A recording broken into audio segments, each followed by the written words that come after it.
Hello friends, master brain पर आपका welcome है। फ्रेंड्स, हम लोग आज से 10th क्लास का ट्रिग्नोमेट्री पढ़ रहे हैं। देखिए, ट्रिग्नोमेट्री हमेशा एक राइट एंगल ट्रायंगल पर अप्लाई होती है। किसी भी ट्रायंगल में 3 साइड्स होती हैं, 3 एंगल्स होते हैं, 3 वर्टिसेस होती है। ये हमारा राइट एंगल ट्रायंगल है।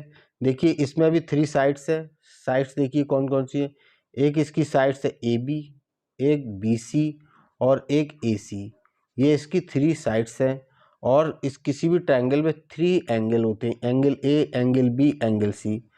एंगल A, एंगल B और एंगल C। 3 साइड्स होती है, 3 एंगल्स होते हैं, 3 ही वर्टिसेस होती है। ABC ये इसके वर्टेक्स है। ABC ये इसके वर्टेक्स है, तो 3 वर्टिसेस होते हैं। ठीक है। देखिए, ट्रायंगल के अंदर, राइट एंगल ट्रायंगल के अंदर ये जो साइड्स होती है, तो ये साइड्स इनके स्पेशल साइड नाम होते हैं। हमें राइट एंगल ट्रायंगल के सामने की साइड्स, ये इसकी साइड्स है, बट राइट एंगल के सामने की साइड ये हमेशा, ऐसे आप याद रहेगा आपको, राइट एंगल ये 90 डिग्री के सामने की साइड्स हमेशा हाइपोटेन्यूज होती है। हाइपोटेन्यूज, राइट एंगल के सामने की साइड हमेशा हाइपोटेन्यूज होगी। और जिस एंगल की बात की जाएगी, जैसे यहाँ पर हमने एंगल ए की बात कर रहे हैं हम, तो ये एंगल है। एंगल के सामने की साइड, एंगल के सामने की साइड हमेशा परपेंडिकुलर कहलाती है। ये अगर यहाँ पर एंगल बन रहा होता तो ये परपेंडिकुलर हो जाती है आपकी। परपेंडिकुलर, एंगल के सामने की साइड परपेंडिकुलर कहलाती है। ठीक है। और एंगल की एडजेसेंट साइड, जो एंगल है ये आपका, एंगल की एडजेसेंट साइड आपकी बेस कहलाती है। ठीक है। या आप ऐसे याद रख सकते हो, राइट एंगल ट्रायंगल में एक हाइपोटेन्यूज होती है, एक परपेंडिकुलर। ये दो आपने डिसाइड कर ली, तो ये तीसरी साइड आपकी बेस कहलाएगी। ठीक है। वैसे बेस के लिए आप क्या याद रखोगे, जो एंगल है, एंगल की एडजेसेंट साइड, एंगल के बिल्कुल पास वाली साइड। देखिए, ये सामने वाली साइड हाइपोटेन्यूज हो गई, तो पास वाली साइड कौन सी है एंगल ए के लिए, ये वाली साइड AB। तो AB साइड इसका बेस होगी। चलिए, इसके बाद हमें इसमें पढ़ना है ट्रिग्नोमेट्रिक रेशियो। तो देखिए, यहाँ पर लिख लेते हैं हम ट्रिग्नोमेट्रिक रेशियोज। यहाँ पर हमें कितने रेशियोज पढ़ना है, इसमें 6 रेशियो पढ़ना है। बेसिकली इसके 2 रेशियो होते हैं, साइन और कॉस, और सारे एंगल्स उसी से बन जाते हैं। लेकिन यहाँ पर हमें कितने एंगल्स पढ़ने हैं, कितने रेशियो पढ़ना है, 3 रेशियो पढ़ना है। तो देखिए, सबसे पहले आप लिख लीजिए साइन। साइन होता है परपेंडिकुलर और हाइपोटेन्यूज का रेशियो। तो साइन इक्वल टू आप याद रखेंगे परपेंडिकुलर अपॉन हाइपोटेन्यूज। नेक्स्ट हमें याद रखना है कॉस ए। इस एंगल की बात की जा रही है, कॉस ए। यहाँ पर हम यहाँ से रेशियो ले रहा है इस एंगल से, cos A. Cos equal to होता है हमारा B अपॉन H, मतलब बेस अपॉन हाइपोटेन्यूज। बेस और हाइपोटेन्यूज का रेशियो होता है। इसके बाद टेन ए होता है हमारा परपेंडिकुलर और बेस का रेशियो। तो टेन ए बराबर P अपॉन B। इसके बाद 3 रेशियो ठीक इसके उल्टे होते हैं, जैसे कॉट ए। कॉट हमेशा टेन का अपोजिट होता है, तो ये हो जाएगा आपका B अपॉन P। मतलब B अपॉन P का मतलब बेस अपॉन परपेंडिकुलर। इसके बाद सेक का अपोजिट होता है कॉस का, तो ये हो जाएगा आपका हाइपोटेन्यूज अपॉन बेस। इसके बाद साइन का अपोजिट होता है कोसेक ए, हो जाएगा आपका हाइपोटेन्यूज अपॉन परपेंडिकुलर। ये देखिए, यहाँ पर ये हाइपोटेन्यूज है, परपेंडिकुलर है, बेस है। इनके रेशियो H या P का रेशियो, P या B का रेशियो, B और H, ये रेशियो के अपने एक नाम है, स्पेशल नाम है ये रेशियो के। तो ये हमें याद रखना पड़ेगा। जैसे साइन ए हमने बताया आपको परपेंडिकुलर हाइपोटेन्यूज होता है, कॉस क्या होता है, बेस अपॉन हाइपोटेन्यूज होता है, टेन क्या होता है, परपेंडिकुलर और बेस का रेशियो होता है, कॉट क्या होता है, बेस परपेंडिकुलर का होता है, सेक क्या होता है, हाइपोटेन्यूज और बेस का होता है, और कोसेक हाइपोटेन्यूज और परपेंडिकुलर का रेशियो होता है। इसके अलावा आप इसको ऐसे भी एक बार लिख लीजिए, जो मैंने कहा कि ये एक दूसरे के अपोजिट होते हैं, तो आप इसको ऐसे भी एक बार लिख लीजिए यहाँ पर, ताकि आपको याद रहेगा। देखिए साइन ए ये अपोजिट होता है 1 कोसेक ए के, साइन के बाद कॉस ए अपोजिट होता है 1 सेक ए का। इसके बाद टेन ए अपोजिट होता है 1 कॉट ए का। ठीक है, ये ऐसे ही अगर कोसेक ए की बात करेंगे तो ये अपोजिट हो जाएगा आपका साइन ए का। देखिए साइन मैंने यहाँ पर अकेला लिखा था, sine cos tan cot sec cosec किसी का बगैर एंगल के कोई वैल्यू नहीं है, इसलिए आप एंगल को लगाना कभी नहीं भूलेंगे। साइन इक्वल टू कुछ नहीं होता, साइन ए जब तक नहीं है तब तक इसकी वैल्यू नहीं है। ठीक है, देखिए इसी के ठीक अपोजिट रेशियो बन जाते हैं।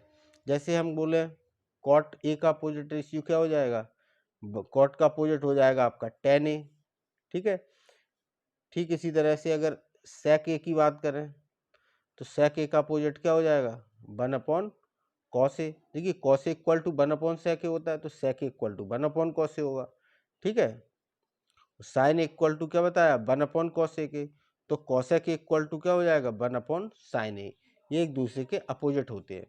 देखिए जब दो नंबर्स एक दूसरे के अपोजिट हैं और ठीक है ये एक दूसरे के अपोजिट हैं, अगर हम इसको इनका हम अगर प्रोडक्ट करा दें तो क्या होगा। देखिए प्रोडक्ट हमेशा इनका अगर आप कराओगे तो हमेशा 1 मिलेगा आपको। देखिए जैसे आप समझिए, जैसे साइन ए का अगर मल्टीप्लाई करा दें हम कोसेक ए से, तो ये क्या मिलेगा आपको 1 मिलेगा हमेशा, कोसेक ए और साइन ए। क्योंकि साइन ए को आप 1 कॉस ए लिख सकते हो, तो कॉस ए से कॉस ए कट जाएगा, या sine A multiplied by cosec A लिखा, तो कोसेक ए के इक्वल टू आप क्या रख सकते हो 1 साइन ए, तो साइन ए और साइन ए कट जाएगा, तो आपको रिजल्ट मिल जाएगा 1। ठीक है, ऐसे आप लिख लीजिए। ये भी देखिए टेन के साथ भी टेन थीटा और कॉट थीटा, ठीक है, टेन थीटा या टेन ए और कॉट ए मिलके क्या बना देंगे 1 बना देंगे। ऐसे ही आपका कॉस ए और कॉस ए का अपोजिट क्या होता है सेक ए, कॉस ए और सेक ए इनका प्रोडक्ट भी आपको क्या मिलेगा 1 मिलेगा। ठीक है, देखिए आपको दो रेशियो और अच्छे से याद रखनी है, इम्पोर्टेंट है।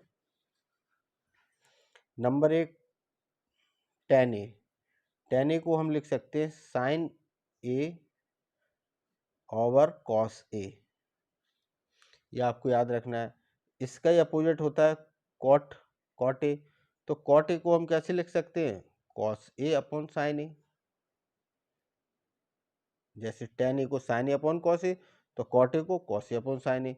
अब देखिए कभी कभी इसका भी हमें ज़रूरत पड़ जाती है, इस रेशियो को भी आप ऐसे लिख सकते हो। देखो कॉस ए 1 अपॉन सेक ए के बराबर होता है, तो 1 अपॉन सेक ए इसकी जगह रखोगे तो सेक ए ऊपर चला जाएगा। ठीक है, तो सेक ए, ठीक है, और साइन ए की जगह रखोगे आप 1 अपॉन कॉसेक ए, तो यहाँ पर आ जाएगा आपका कॉसेक ए। तो टेन ए बराबर आपको कभी कभी क्वेश्चन में ऐसे भी मिलेगा, टेन ए बराबर सेक ए अपॉन कोसेक ए, या तो ये मिलेगा तो आप टेन ए रख सकते हो, या टेन ए की जगह आपको अगर इसकी रिक्वायरमेंट है सेक और कोसेक की, तो आप साइन कॉस ना रख के तो टेन की वैल्यू आप सेक और कोसेक के रेशियो में रख सकते हो। ठीक है, सेम ऐसे ही कॉट में, कॉट का रेशियो तो होता है कॉस अपॉन साइन का, लेकिन कभी कभी आपकी को क्वेश्चन में अगर नीड होगी तो आप इसको क्या रख सकते हो कोसेक ए अपॉन सेक ए। ठीक है, इसका रिवर्स हो जाएगा ये। ठीक है, तो ये कुछ सिंपल से आपको याद रखने हैं रेशियोज। अब हमारे सिलेबस में 3 आइडेंटिटीज हैं, इस पर बेस्ड भी एक क्वेश्चन हमेशा एग्जाम में आपको देखने का मिलेगा। देखिए सबसे पहली आइडेंटिटी हमारी साइन स्क्वायर ए प्लस कॉस स्क्वायर ए, ये इक्वल टू होता है 1। ठीक है, देखिए इस आइडेंटिटी को आप थोड़ा सा चेंज करके भी लिख सकते हैं। कैसे, सिर्फ इसमें शिफ्टिंग लगा दें आप। जैसे हमारी आइडेंटिटी तो ये है, देखिए इसको आप शिफ्ट करके कैसे लिख सकते हो, sine square A equal to आप लिख सकते हो इस कॉसेक स्क्वायर ए को आप राइट साइड में ट्रांसपोज कर दें तो इसको आप लिख सकते हो 1 अपॉन कोसेक स्क्वायर ए। ठीक इसी तरह से अगर आप कोसेक कोस स्क्वायर ए को यहीं पर रखें, सॉरी ये cos square A sine square A equal to 1 minus cos square A. अगर कॉस स्क्वायर को यहीं रख लिया, साइन स्क्वायर को तो आप दूसरी तरफ शिफ्ट कर सकते हो, तो ये आ जाएगा 1 माइनस साइन स्क्वायर ए। ठीक है, तो इसी आइडेंटिटी को आप ऐसे भी लिख सकते हो। और भी एक इसको लिखने के तरीके हैं, क्वेश्चन में हम आपको बताते रहेंगे। देखिए दूसरी आइडेंटिटी हमारी है most important, 1 plus tan square A. 1 plus tan square A equal to होता है सेक स्क्वायर ए। ठीक है, इसमें भी आप देखिए सेक स्क्वायर ए को यहीं रहने दें, अगर टेन स्क्वायर ए को आप इधर ले आएँ तो ये क्या हो जाएगा, सेक square A minus tan square ए। देखिए सेक स्क्वायर ए राइट साइड में है, अगर हम इसको टेन स्क्वायर ए को यहाँ इसके साथ लाएं तो ये माइनस का टेन स्क्वायर ए हो जाएगा। ठीक है, और दोनों वैल्यू इधर आ जाएंगी। अब इक्वल में दूसरी तरफ क्या बचेगा, इक्वल टू 1। इसको भी आप ऐसे भी याद रख लेंगे कि sec square A minus tan square equal to 1 होता है। एक हमारी तीसरी आइडेंटिटी है कॉट में, 1 plus cot square A equal to होता है कोसेक स्क्वायर ए। इसको भी आप ऐसे भी याद रखेंगे। देखिए कॉट स्क्वायर ए को अगर कोसेक स्क्वायर ए के साथ में अगर आप शिफ्ट करा दें यहाँ पर, तो cosec square A minus cot square A equal to 1 होता है। दोनों तरीके से हम इस आइडेंटिटी को याद रखेंगे। देखिए इसमें भी ए स्क्वायर माइनस बी स्क्वायर का एल्जेब्रिक फार्मूला लग जाएगा। ठीक है, तो ये आइडेंटिटी को और एक्सपेंड करके लिखा जा सकता है। ऐसे ही यहाँ पर भी ए स्क्वायर माइनस बी स्क्वायर का फॉर्मूला लगा सकते हैं, तो इसको भी एक ब्रैकेट में 1 प्लस कॉसे, दूसरे ब्रैकेट में 1 माइनस कॉसे करके लिख सकते हैं। ठीक है, इन आइडेंटिटी को आप इतना याद रख लें, इसके अलावा इसको और तरीके से कैसे कैसे लिखा जाता है ये हम क्वेश्चन में आपको बताते रहेंगे।